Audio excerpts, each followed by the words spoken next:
प्यारे माइनिंग सरदार ओवरमैन और mining industry में काम करने वाले कर्मचारियों से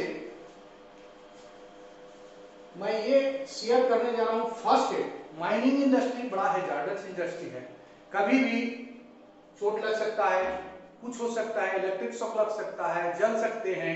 तो ये आज हम क्लास रखते हैं फर्स्ट एड माइनिंग बर्निंग पर। मैं इस क्लास को रखा हूं और आप लोगों से ये टिप शेयर करना चाहता हूं। तो सर्वप्रथम first aid burning human body. Human body आदमी का जो शरीर है, बर्निंग जल जाना, ये कब हो सकता है? जब मान लिए कोयला में आग लगी हुई है, कहीं पे स्पॉन्टेनियस हीटिंग है, कोल डिपो में आग लगी हुई है, तो उसमें उस स्थिति में आग को बुझाने में शरीर जल सकता है। अब शरीर तो जल गया, इसके लिए फर्स्ट एड क्या करेंगे? कभी इलेक्ट्रिक से बिजली शॉर्ट लगने से शरीर में शॉर्ट लगने से बर्निंग हो जाएगा। तो इस स्थिति में जो बर्निंग डॉक्टर लोग जो ट्रीट करते हैं, तो आज मैं 9 रूल बर्निंग का कैलकुलेशन करने के लिए बता रहा हूं। ये 9 रूल जो है, ये 9 rule calculation of human burn, percentage of burning of body. हमारा बॉडी में जो स्क्रीन है, जो एक्सपोज्ड एरिया है सामने से और पीछे से, उसका रेशियो क्या है, ये 9 रूल के अनुसार डॉक्टर लोग इसको कैलकुलेशन करते हैं कि कितना परसेंट जल गया। तो पहले में कितना परसेंट, कोई आदमी जला है उसको देख करके जानेंगे कितना जला है, तो परसेंटेज में उसको निकाला जाता है। तो इस रूल को हम बोलते हैं 9 rule, percentage of burning 9 rule. अब 9 रूल के अनुसार आपको बर्निंग कितना परसेंट हुआ इसका कैलकुलेशन करना हम आपको बता रहे हैं। सर्वप्रथम यह मान लीजिए कि आदमी है, ये आदमी सामने से खड़ा है, फ्रंट, ये इसका फेस है, फेस का एरिया है, ये इसका ट्रंक है, सामने वाला पेट, छाती, ये हाथ है सामने वाला, ये हाथ है, ये पैर है सामने वाला। तो सामने से यदि बर्निंग होता है तो हर पार्ट, ये सामने से लेकर के यहां तक लेग जो बर्निंग होगा तो ये 9% होगा, ये लेग होगा तो 9% होगा, ये ट्रंक होगा तो 9% होगा, ये दोनों हाथ 9% और पूरा फेस, कान वगैरह ये सब लेकर के, ललाट वगैरह लेकर के पूरा फेस का जो बर्निंग है ये 9% है। इस तरह से जब फ्रंट केस में आदमी का बर्निंग होगा तो टोटल सरफेस एरिया हो गया 9,9,9,9,9,9 54%, कुल मिलाकर के 54%।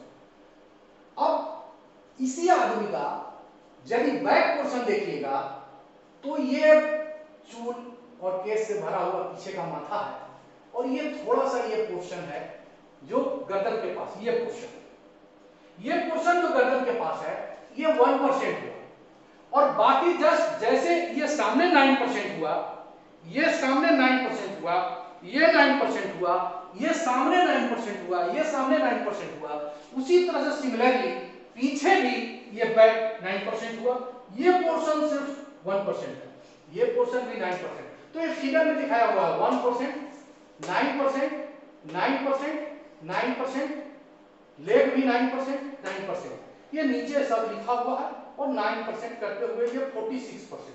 कुल मिलाकर के शरीर का जो एक्सपोज्ड स्किन है, एरिया है, ये 100%। अब डॉक्टर किसी पर्सन का बर्निंग देखिए, मान लीजिए कि ये पैर सामने वाला एक जला है, एक नहीं जला है, ये आधा जला है, तो ये 9 हुआ और ये आधा हुआ कितना? 4.5%। तो 9 13.5% जला है यदि इसका इस पोर्शन से खाली इतना जल गया। कोई बोलता है 75% जल गया, 80% जल गया, तो ये कैलकुलेशन का चीज है। तो मैं आज सभी माइनिंग एक्सपर्ट्स के लिए, माइनिंग ओवरमैन के लिए जो फर्स्ट एड देते हैं उनका मैं बता रहा हूं कि ये परसेंटेज कैलकुलेशन क्या है। दूसरी बात और है, कभी कभी हम लोग खदान में काम करते हैं, गर्मी में काम करते हैं, तो करने के बाद हम लोग पूरा पसीना से भर जाते हैं, तो जब एयर जो आ रहा है, हवा का बहाव जो आ रहा है, तो किस साइड से लेना बेटर रहेगा? आप बताइए। इस कैलकुलेशन से इजी वे में बता सकते हैं, क्योंकि फ्रंट से जब हम लेंगे तो हमारा 54% आएगा, और जब बैक से लेंगे तो हमारा 46% आएगा। तो निश्चित ही हमको आनंद कम मिलेगा जब सामने से हम हवा को लेंगे।